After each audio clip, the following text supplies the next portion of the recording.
In a quiet village in Mbale, eastern Uganda, a spiritual ritual is underway. Rose Mukite, a long-practicing witch doctor, is calling upon her gods.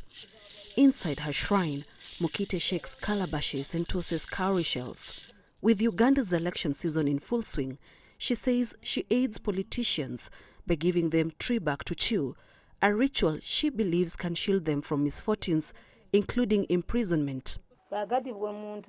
When a person comes and asks me if they will go through or fail, I normally give them some medicine so they can win the election and their opponent will not go through.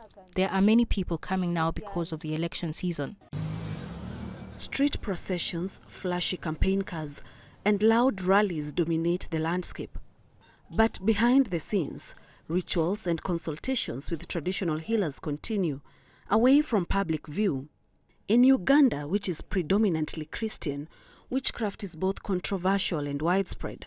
Some politicians fear their rivals might use witchcraft against them. Others quietly embrace it. An election period, nobody tells with certainty if they are winning an election.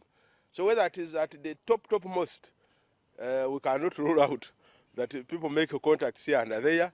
At least they have conduits to the witch doctor, irrespective of the offices, yes.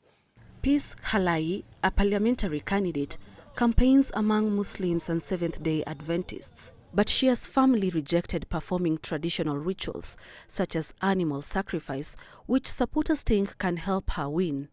So me, I do not believe in the whole other perception of maybe going for witchcraft, to go ahead of your opponents or anything. I believe in Christianity, so that is what I focus on most.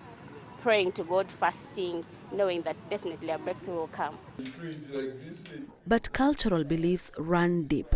Many Ugandan politicians are believed to retain the services of witch doctors, but they rarely admit it in public to avoid ridicule. We, the cultural leaders, we can't believe so much that you go there to a witch doctor and then go through. But when you are someone who has grown up with that mentality, yes, it is like, I may bring this, that sometimes culture becomes a scientific thing. You say, you know, when you are enter using your back, and you will go through, or eat the herbs, something you bite, and when you are talking, you win the case in court. Back in her shrine, Mukite says her powers have helped many. But even she admits, not every case ends in victory. My shrine is also like a hospital because there are things that fail. It's not like I do everything. Sometimes I also fail. I can't solve all the problems and I just say I can't handle this, just like in the hospital when death comes. But I tell you, I have been here working since the 1980s. As the country heads to the polls in January 2026, the battle for power in Uganda continues. On the podiums, in the streets, and in the shadows of sacred shrines, public debate may center on party platforms and political promises. But for many, they believe spiritual forces could be just as decisive in determining who takes office. Sharon Baranga, CGTN.